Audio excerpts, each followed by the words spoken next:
very served. Igor, it's not that I don't appreciate the effort, but you know I prefer my meals uncooked. And how many times have I told you about using garlic? Yes, Master. Forgive me, Master. Please. Bite into Paradelphia. Thursday nights at 8, only on Toxic Radio. Paradelphia, because what if it's all true? Enjoying all that Toxic Radio has to offer? Well, make sure you like and follow us on Facebook, Twitter, and Instagram. Be the first to find out about ticket giveaways, amazing guests, awesome contests, and Toxic Radio events. Just search Toxic Radio Live, all one word, and press that little button. Every time you do, someone here at Toxic Radio will get their wings. Yay! Well, not really. Aww. But we will get a warm, fuzzy feeling in our tummies. But then again, that just might be the beer. Anyway, like and follow us, and we will see you out there on the interwebs.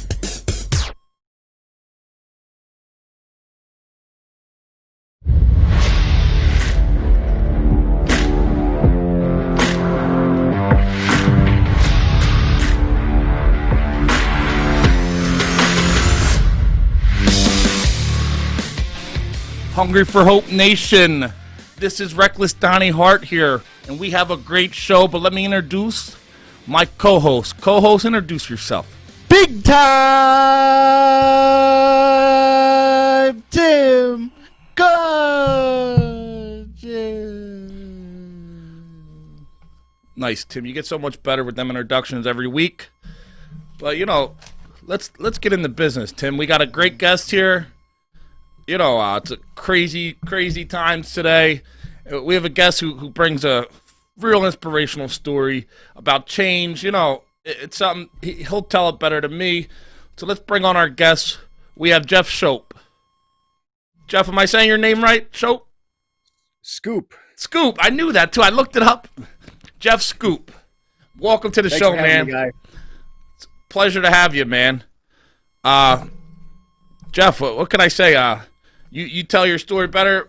First, tell people, you know, what brought you to our show. I reached out to you because you had a crazy story. You know, especially in today's times, you had our show's about, you know, inspiration, all different aspects. Me and Tim have stories of, you know, where we were down and out, and we changed our lives. We went from one lifestyle to something completely different. You know, a lot of people listen to our show. They're people who, you know, might be ex-criminals, ex-drug addicts, people who battled with mental illness. Doesn't matter what you are. All people who changed their life, and you have a story of change. Yes, sir. Definitely. I was involved in the National Socialist Movement for 27 years. For the viewers or listeners that are not aware of what the NSM is, basically that's America's Nazi Party. It was the largest organization of its kind in the country, and it's certainly an honor to be here. And I know you guys have went through your own change, and so I was involved in that for a really long time, 27 years, 25 years at the leadership position, and now I left that almost 2 years ago, and I work for a nonprofit called Beyond Barries. And what we do is help people to leave violent extremism, you know, whether it's extremism from the right, the left, religious extremism. We work diligently to help people leave that life behind, and we've helped a great number of people already do that. That's what I loved about your work when I really looked into you. You know, when we bring any guest on, the reality is we got to do our homework. You know, we got a reputation, like you have a reputation. I really looked into you big, and, you know, to see if you were the real deal. But what I saw, you know, we all have past. We all have past. You had a past. Yours was big. What did you say, 25 years as a leader and 27 years in that life? But, you know, yes, sir. You know, people all get taken, you know, people go to drugs or crime or anything. There's usually a deeper root. What brought you into that life of hate like you described? What brought me in was, from a very young age, about the fourth grade, I was always fascinated with third world. My father fought in Hitler's army, and my great uncles did as well. So my mother's family came over from Germany. So it was not something that the family encouraged. They asked, but it was just something that as a child I was very fascinated with, and I ended up unfortunately going down that rabbit hole and spending 27 years involved in an extremist organization. So that was basically what got me started in it. And once you become involved in an extremist movement, it's very much like a cult. It's very cult-like. It's very difficult to get out of because your whole social and support network, everyone that you know is involved in this bubble or this echo chamber. And the way, the concept of Beyond Barriers is basically that you've put the barriers up in your own mind.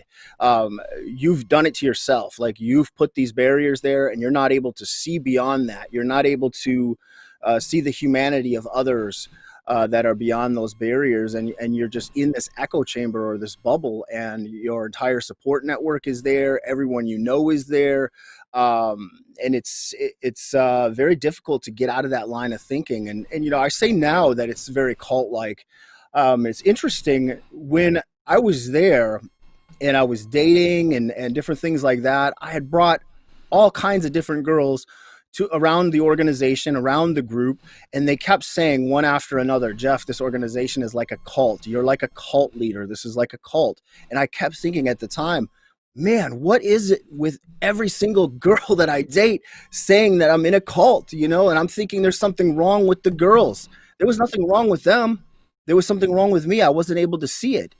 And it wasn't until meeting people in the last few years before getting out, and starting in about 2016, actually, where I met a man by the name of Darryl Davis. And Darryl planted the first really major seed in me by helping me see his humanity, by helping me see the humanity in him, and understanding that, basically seeing that when you're involved in a group like this, you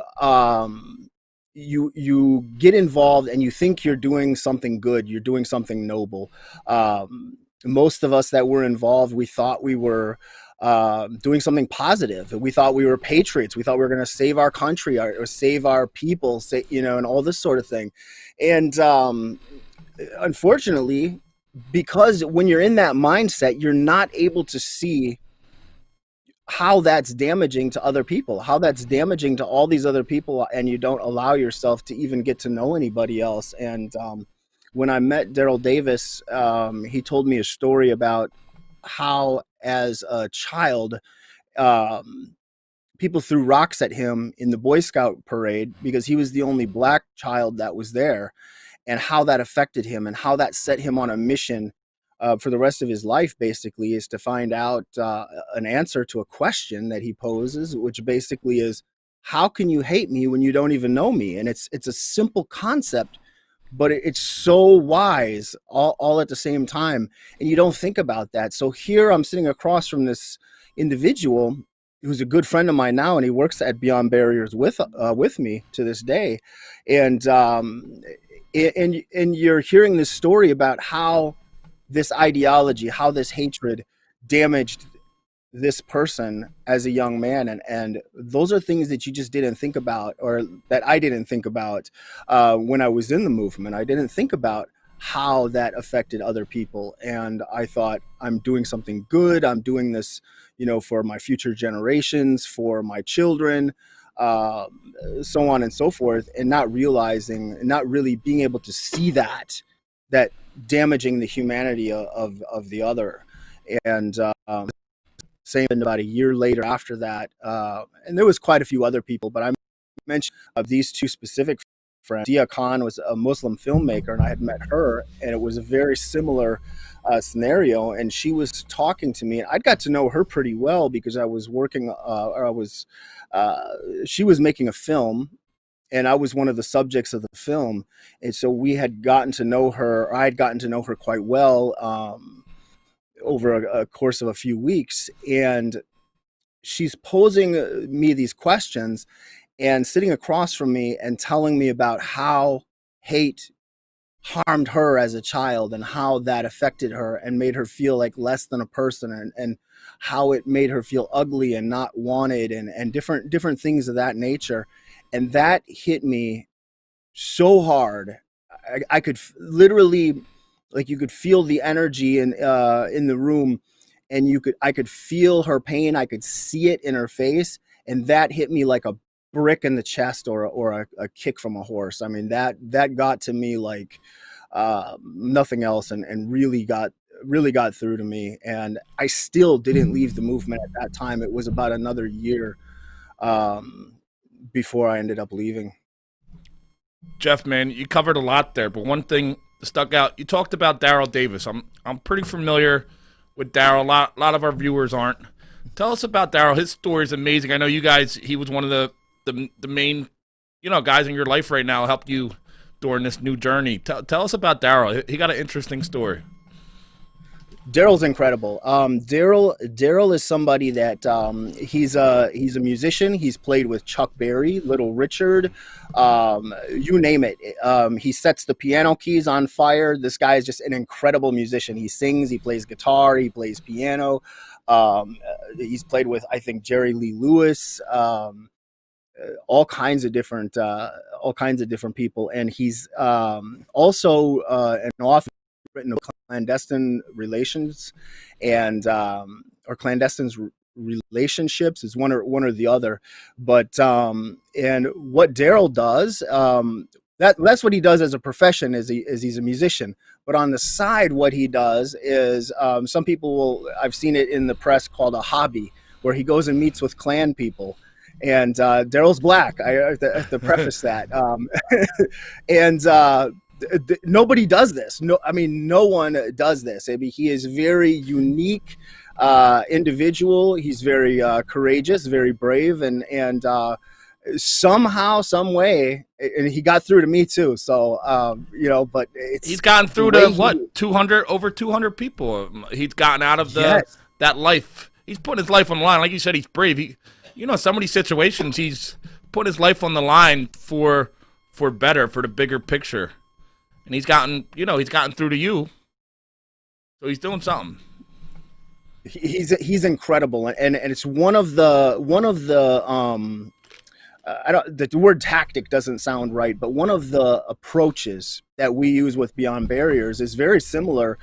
Basically, how Darryl and Dia reached me, through that humanity, and showing that compassion and that empathy, and having dialogue, and being able to listen and hear other people, and being able to sit down and have that conversation. It's amazing.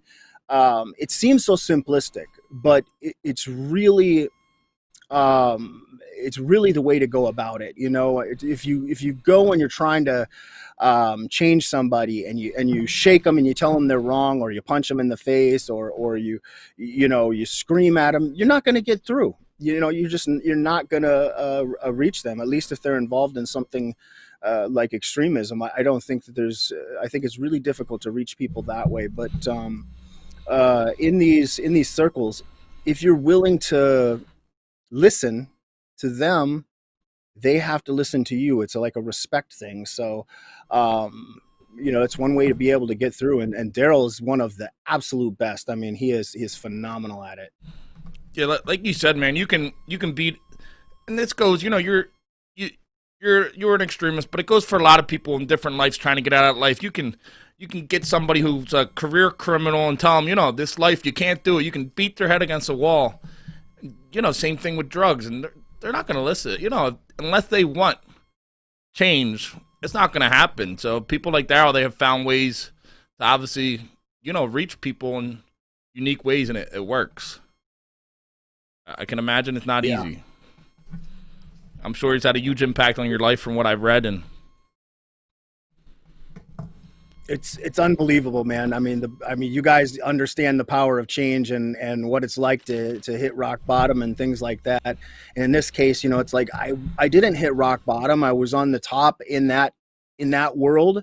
But so this is starting over for me. But when you're doing something, especially when you're driven by concepts like honor and nobility and things like that, or at least you think you are. Now, these were not honorable and noble concepts by any means, but that was the belief that many of us had and why I was engaged in it. And when I was able to see that, like the curtains dropped and you seen the Wizard of Oz or side, and you realize, oh, this is not what it's cracked up to be. This is harmful to people. This is not good, not a good thing to be involved in. When you're able to see that, you have to break free of it. And so that's what I feel is really important, is that with the people that are coming out, is that they're able to see it for themselves. We can help them by showing them that they're wrong, but like you said, you have to be ready to do it yourself. And then people like Darryl Davis, myself, and the rest of us,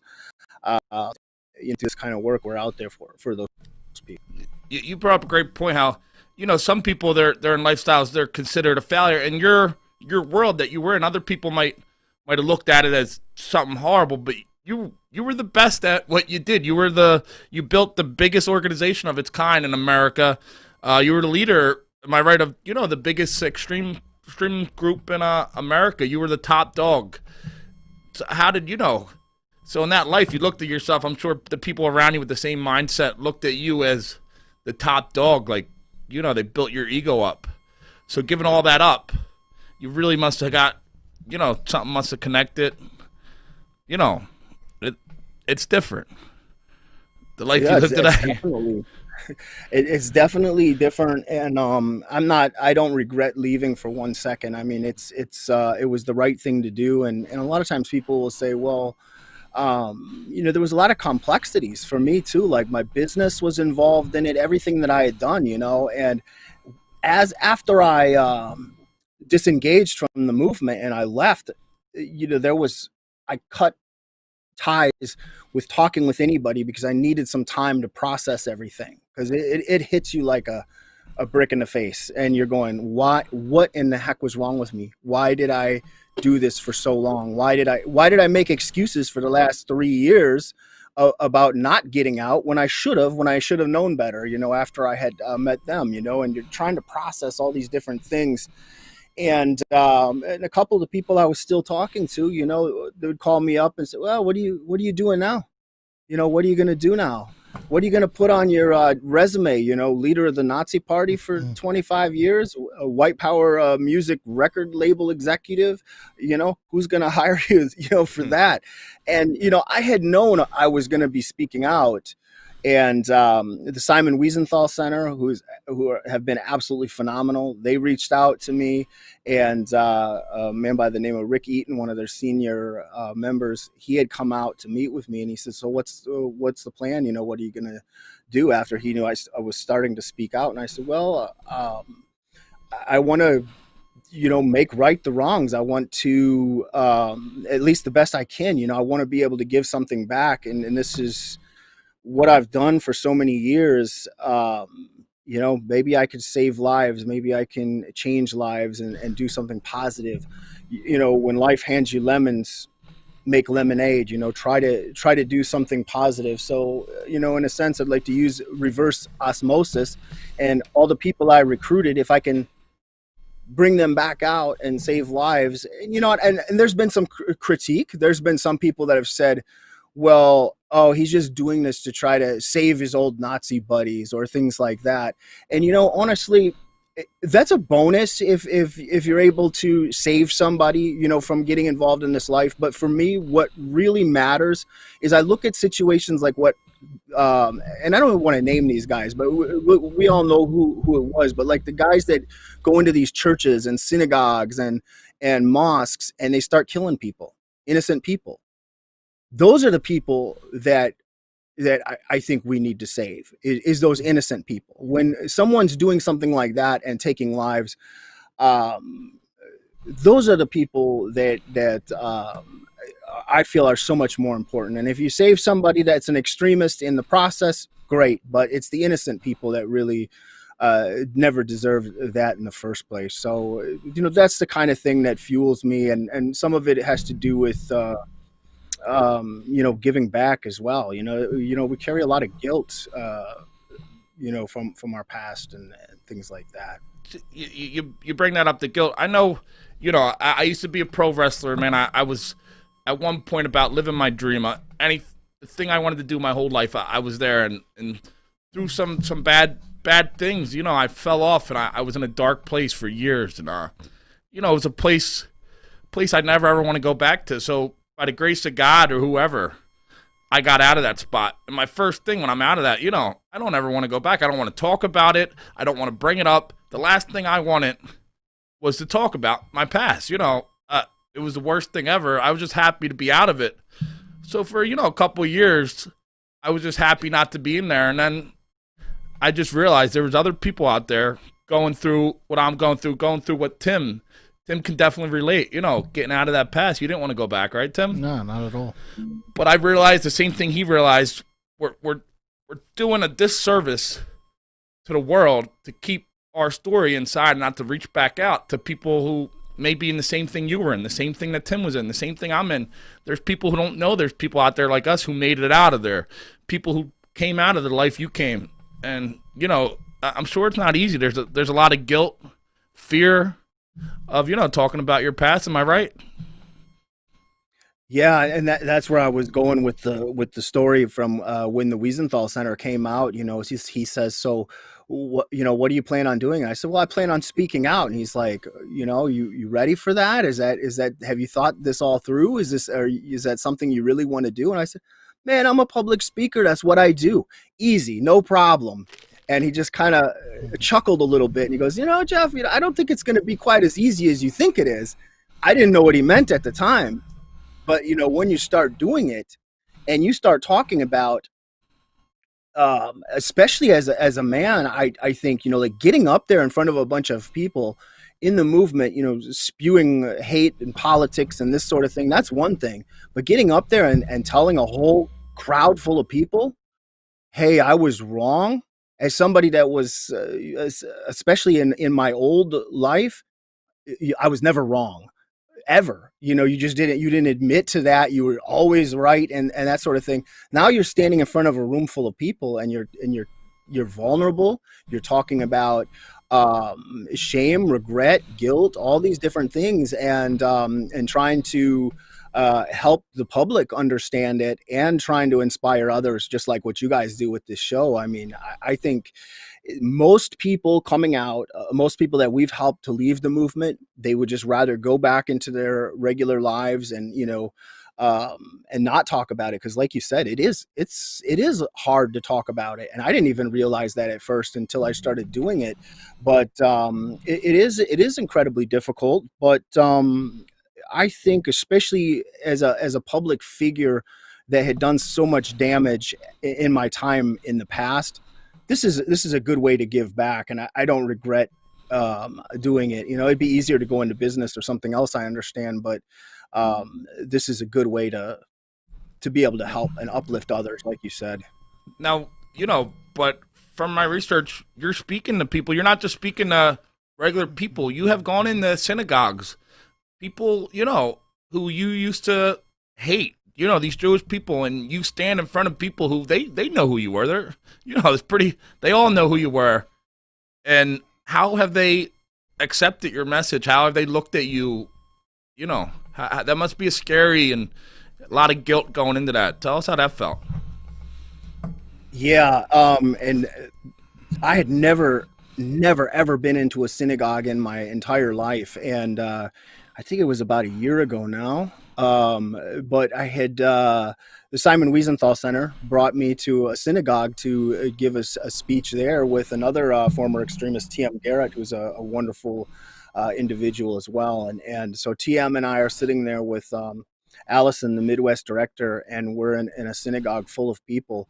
And you talk about, then I knew right then and there what Rick was talking about this is going to be a lot harder than you thought, Jeff. And after that, New York University as well. And it is to sit in a room full of Jewish people who I absolutely vilified.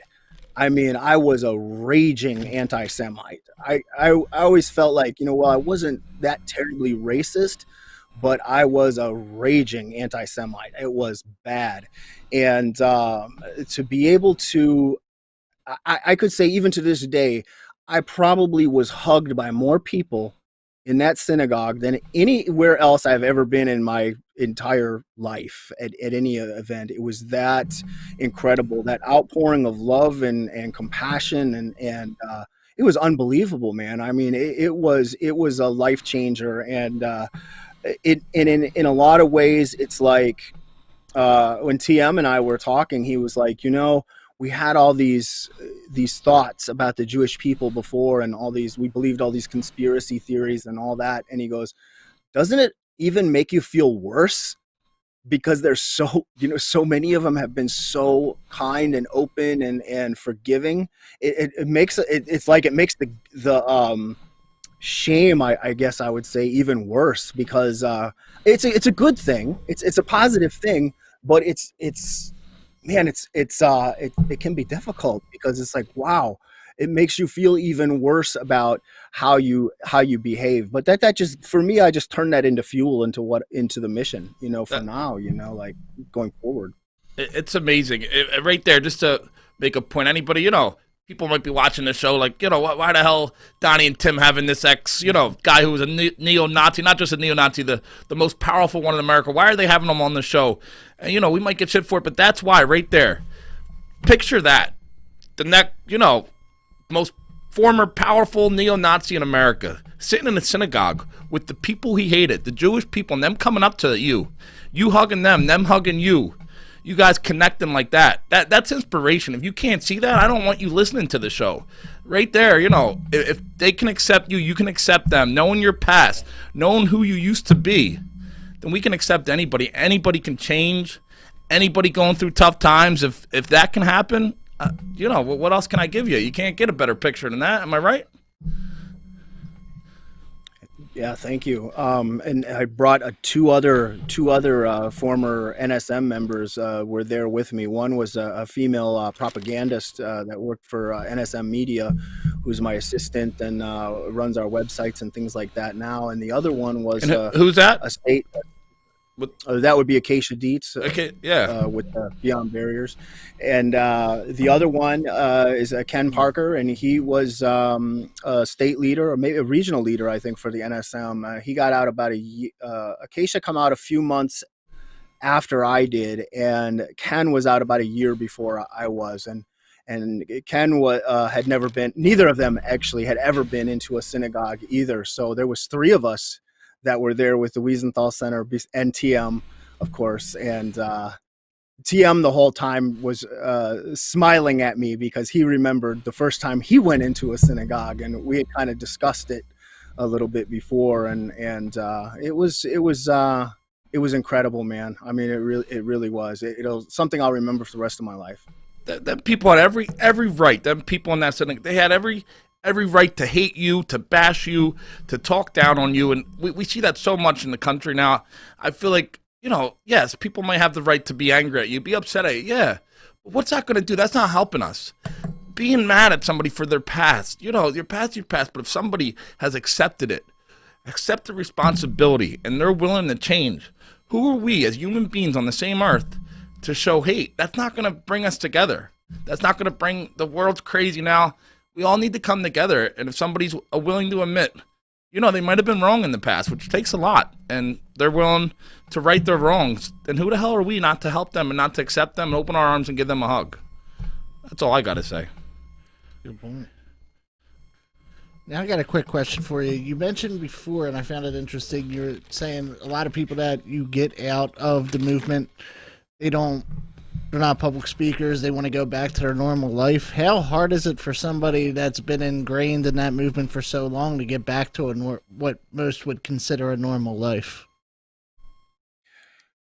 Wow. Well, a lot of people struggle with it, because their social network, a lot of the people that they knew sometimes everybody they knew. I mean, that's why I make that cult comparison. I never liked that comparison when I was in the movement, but it really is cult-like, because you cut off, in some cases, even your families cut you off, or you cut them off because they're not involved. Cut off friends, you cut off everybody that you know.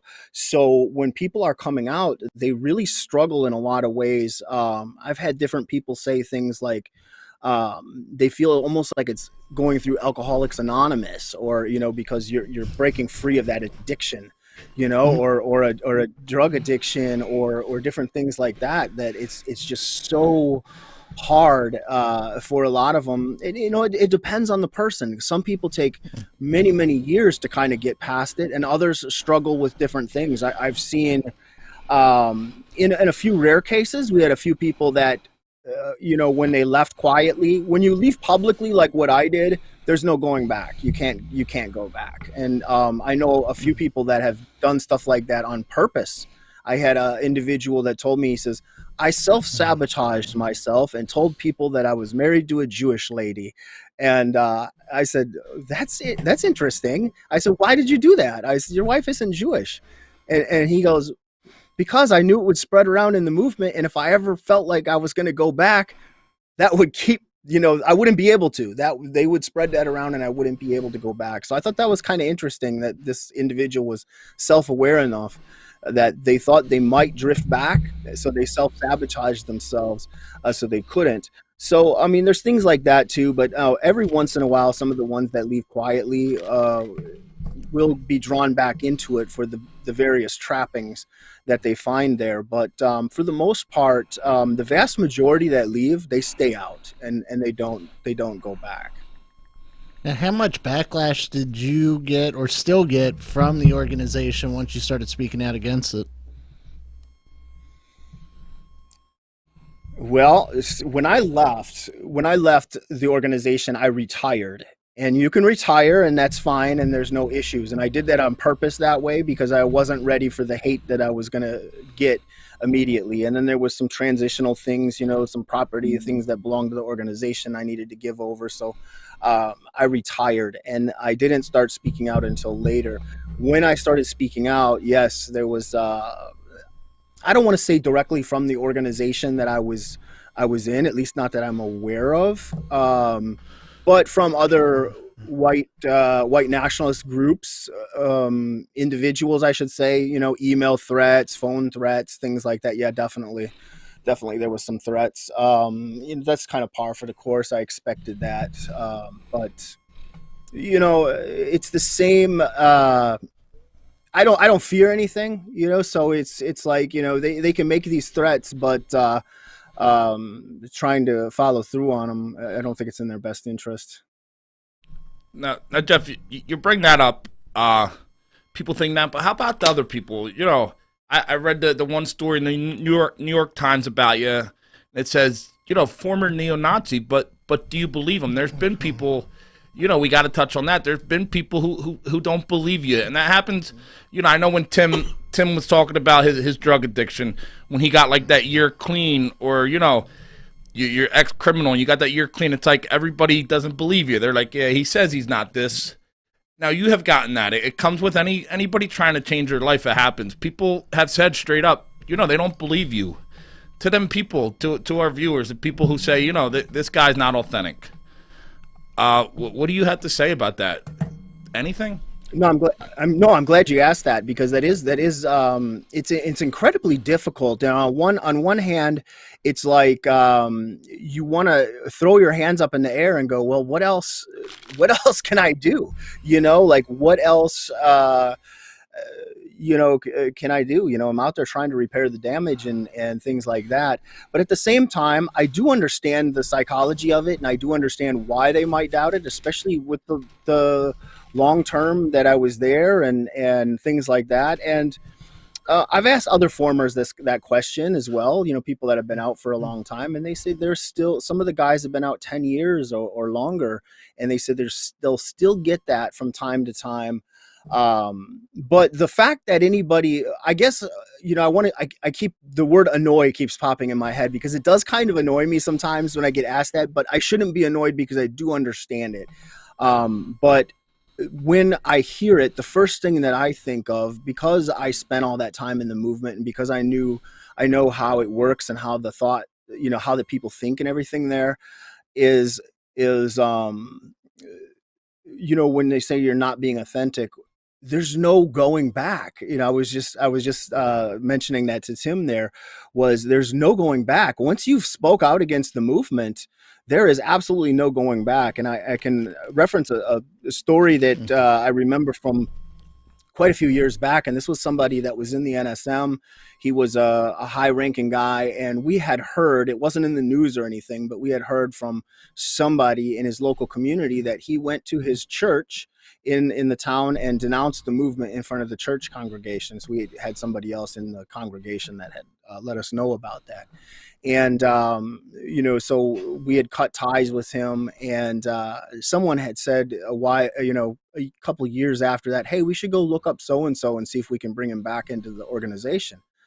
And I said, what are you talking about? You can't bring somebody. That guy got in front of his whole church and denounced us. He's not welcome back. No one will ever allow him back. Not us, not any of the other groups. And that is kind of one of those unwritten rules. So sometimes when I get that and people are wondering or questioning, I think, well, if I would have just stayed at that retirement level, just retired, I could have went back at any time I wanted to and probably resumed my position in the group. Who knows? But I could have went back. But once you speak out, there's no going back. It's not even a realistic, it's just asking for it.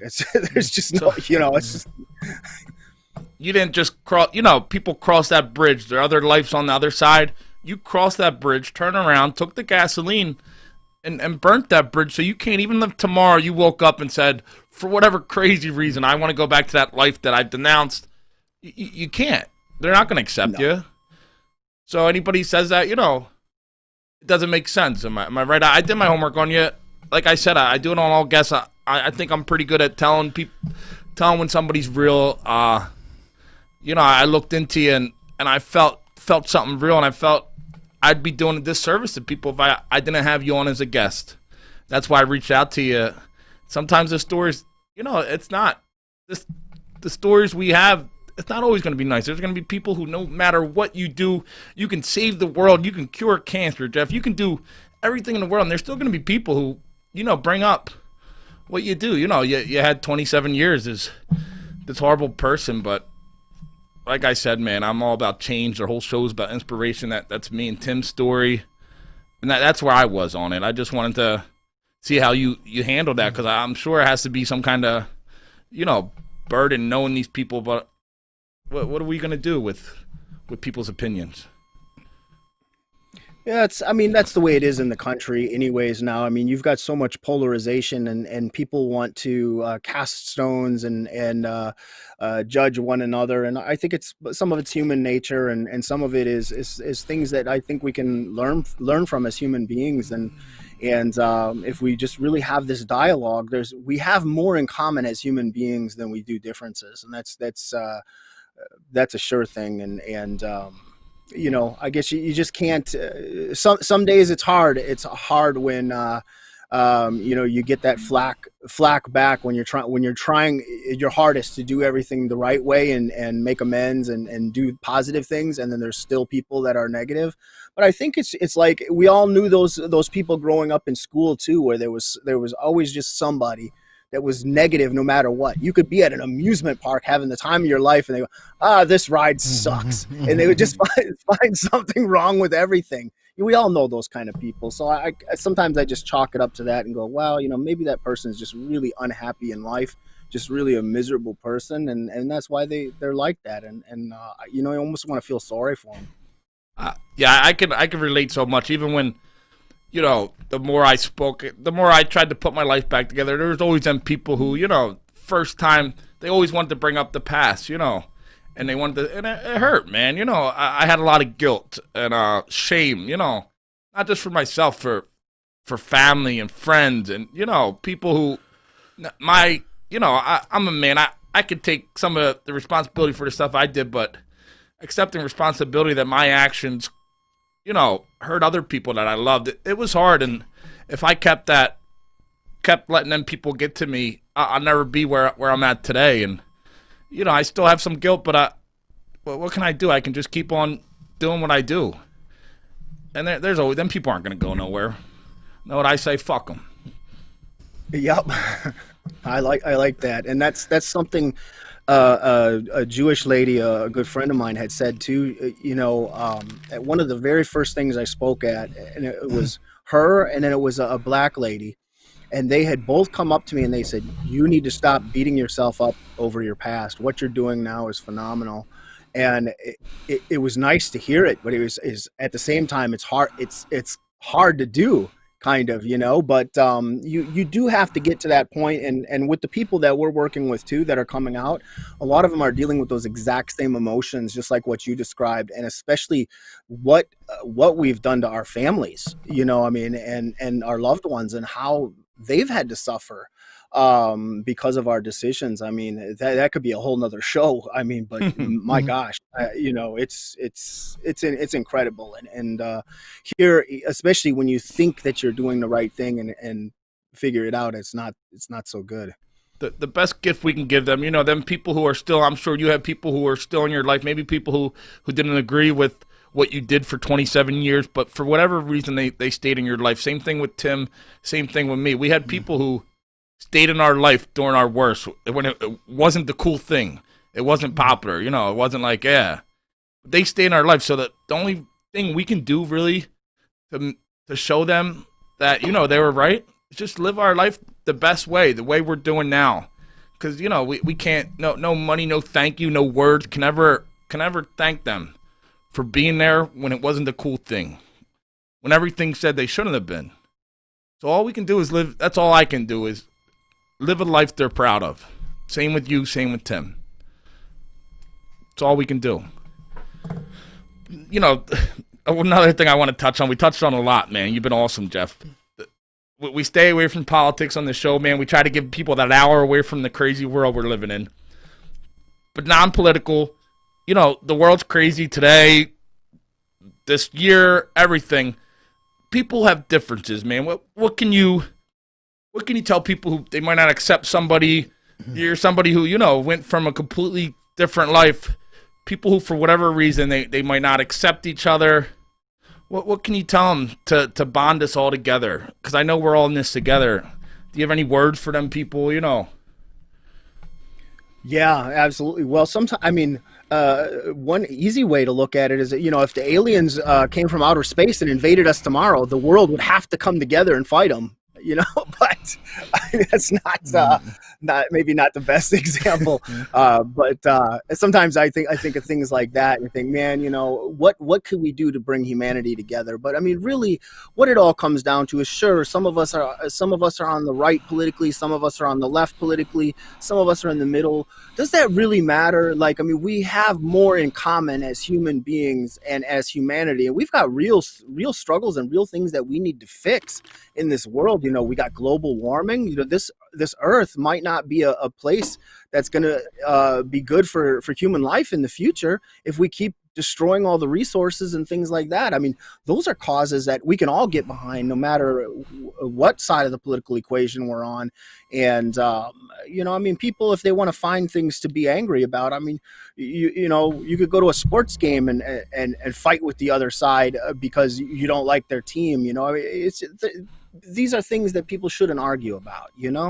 Like, it's just it's unfortunate. And I think if we find that commonality and find it and see the humanity in one another, and just like Darryl Davis was able to get through to me and Dia Khan, being able to see their humanity and that vulnerability, it hit me hard, and I think if people can realize that the person that's on the other side of that barrier or that barricade is a human being just like them, that has desires, wants, needs, and all that, and see that as that's someone's child, that's someone's father or mother, don't cause them harm.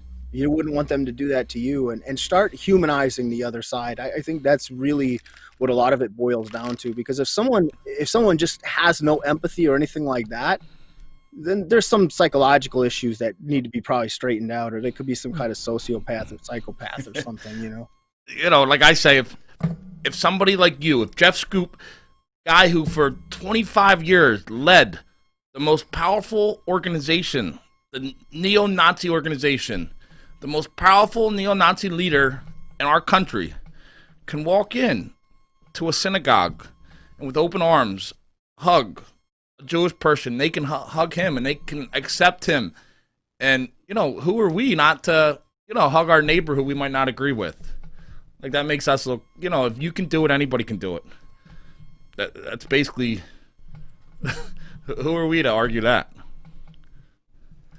If that's the lesson people can take away from, you know, that's what's so great about your show, you know, is you're having these inspiring stories, you're having these, you know, hungry for hope, you're giving people hope and inspiration, and that's that's the mission. That's your guys' mission. That's my mission too now. You know, I mean, what can we do, right? It's crazy. I'm sure when you started, you know, I didn't know. When they told me podcast, I thought podcast was an Apple product. I knew nothing about podcasts, but I knew in my head I was ready to spread a message, and so was Tim, my co-host, and it was a godsend that I met him. I knew there was something bigger, and, you know, we've used this show to bring on people like you and other people to spread messages. Your story tonight's been amazing. You covered so much. Before I get rid of you, what do you have to say to, you know, if you had to have a lasting message to our viewers, to us, to everybody in America right now going through tough times? You know, the world's crazy, man. I can't change it. I can't change what 2020 was. I learned I can't change the past, man, but we can leave you with some hope. What kind of hope would you leave everybody listening?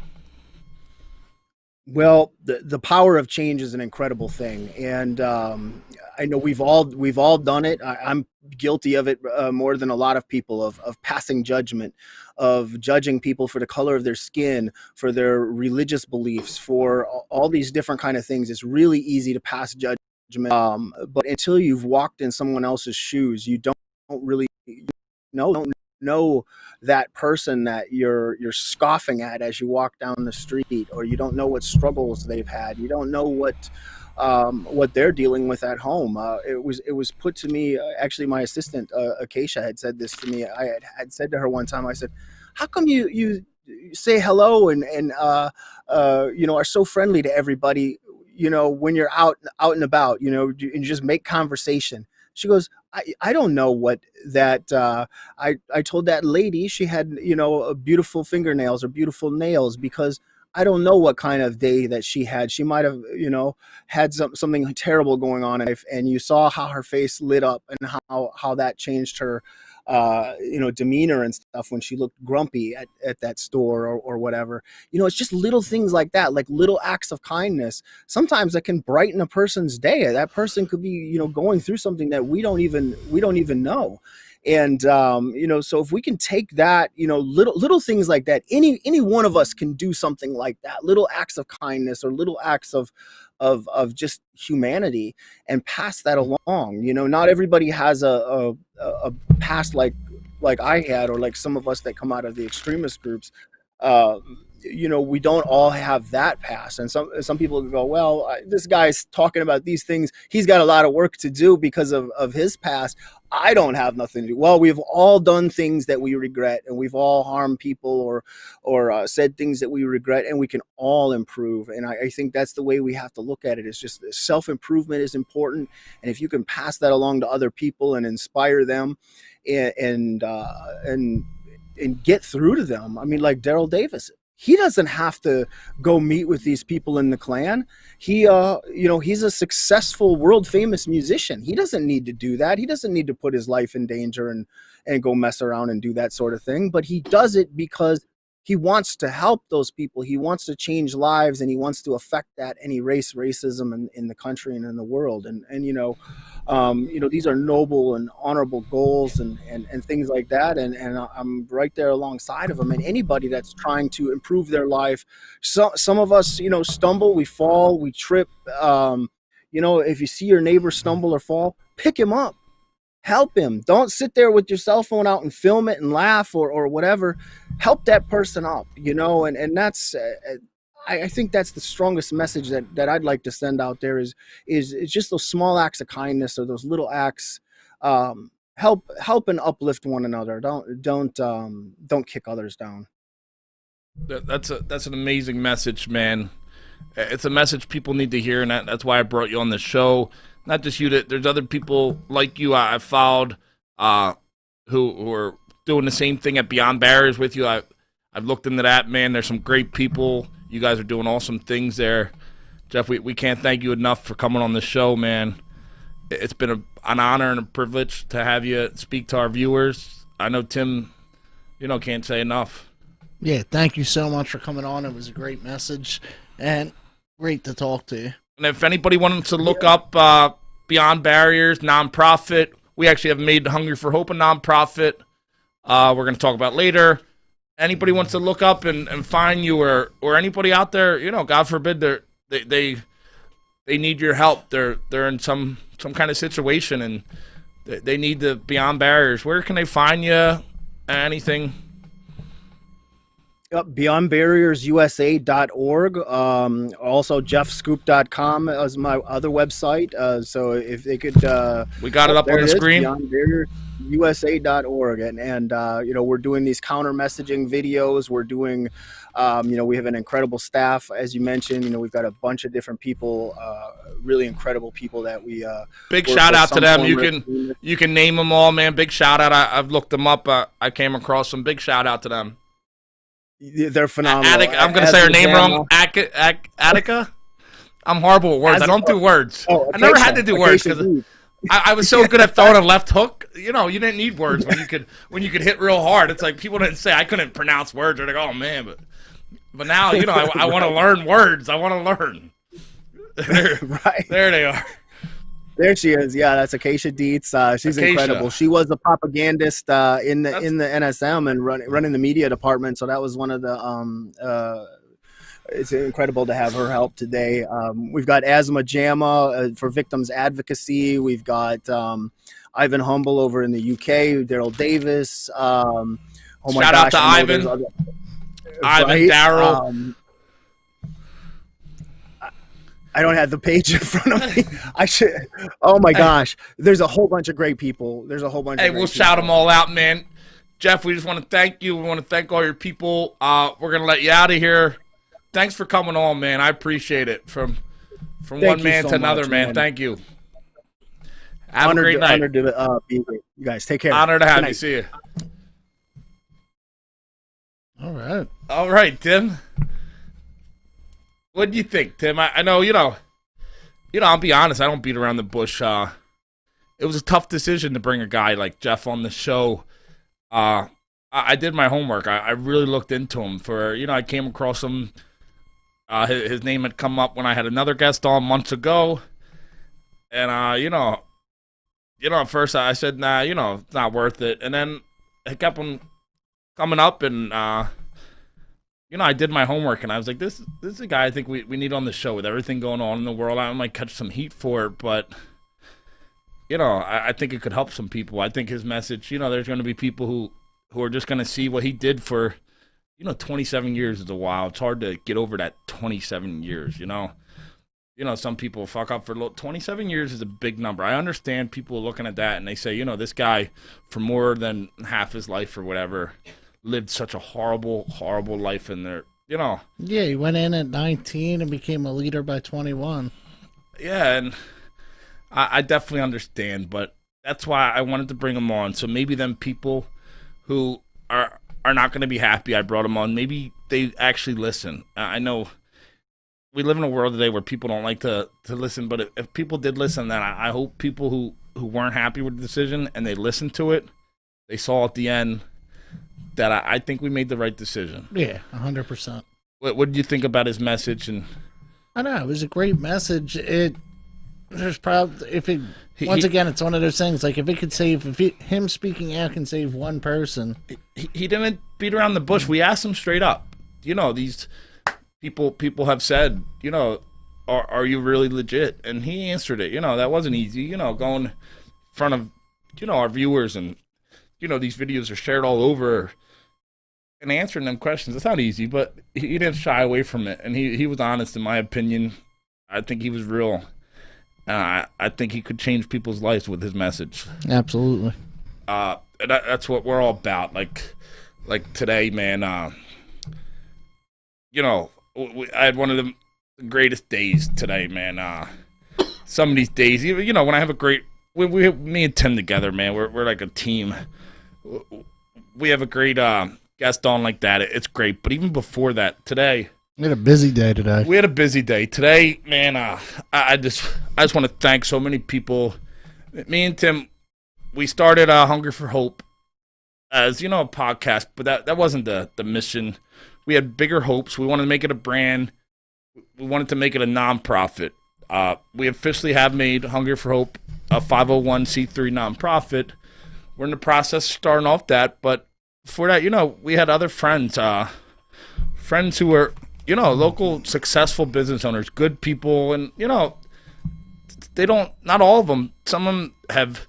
Everybody has somebody in their background or their self who has gone through, some rough past, but not all of them themselves. But they're people who are humble and they're trying to help. And we had some great friends connect with us, and they're like, we know the nonprofit's not officially going yet, but what can we do to help these people? We see these people who are suffering so much right now, especially during this pandemic. And we had friends, my friends Patrick and Joe Enright, and even their father, Patrick Sr. They own Enright Tree Service. And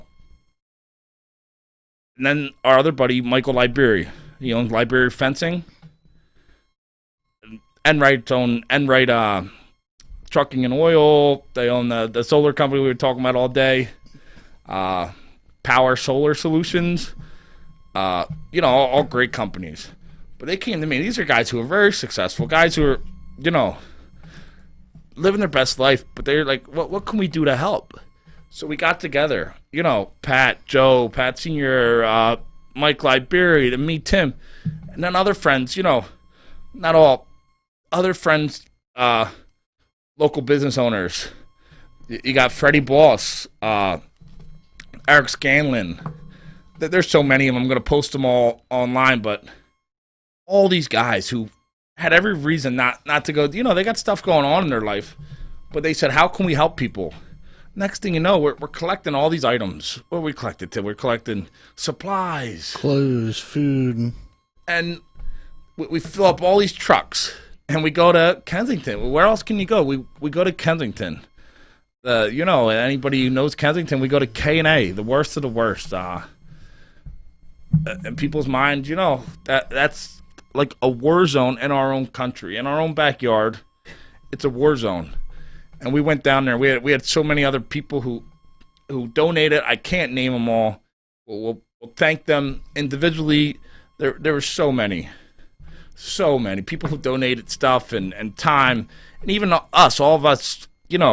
Like I said, we got the nonprofit, but we didn't do this through the nonprofit. We all spent our own money, our own, gas, tolls. We bought pizzas. We bought food for these people, And not one person complained. There's these people, and some of these people, they've never been to Kensington. They're sitting on a corner. We're in Kensington today, right, Tim? Let's put the picture out there. We're in Kensington. The worst of the worst on K&A. We got 4 big trucks. We pulled up. We parked right next to the L.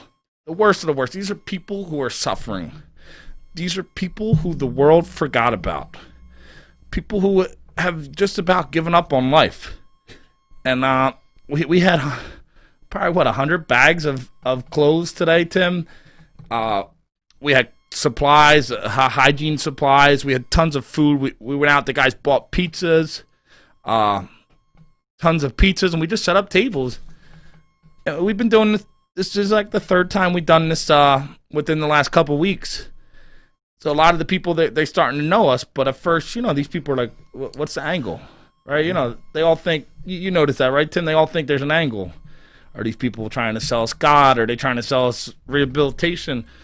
We would like them to get off the street, but all we're offering them is, hugs. I'm out there, and, I know it's a damn pandemic, but I can't refuse a hug from somebody who's, nobody wants to hug. That hug can mean so much. Who am I? Who am I to, I had a mask on, don't get it wrong, but who am I to refuse a hug to somebody who the world's forgotten on? I just want to personally thank people like Michael Libery, the Enrights from Enright Tree Service, Tim's girlfriend Mo, Clyde was out there, Angela was out there, Christian Murph, thank you. All the people who donated that I mentioned. There's so many more of them. People who made masks for us. People who gave supplies. We're just a bunch of people who once the world forgot too, right? And, here we are helping the other people. Let them know they're not forgotten. I know today's a crazy day in the world. If Jeff's story brought anything to you, if our journey brought anything to you, it's, we're all in this together. We're all in this together, this thing called life. So let's all come together. Let's all try to make this world better than when we got here. Let's leave it better than when we got here. Am I right, Tim? Absolutely. We'd like to leave these lovely people anything besides the hope we've shared with them for the last hour. Stay hungry. Stay hungry for hope. Hunger for Hope Nation. We're out of here.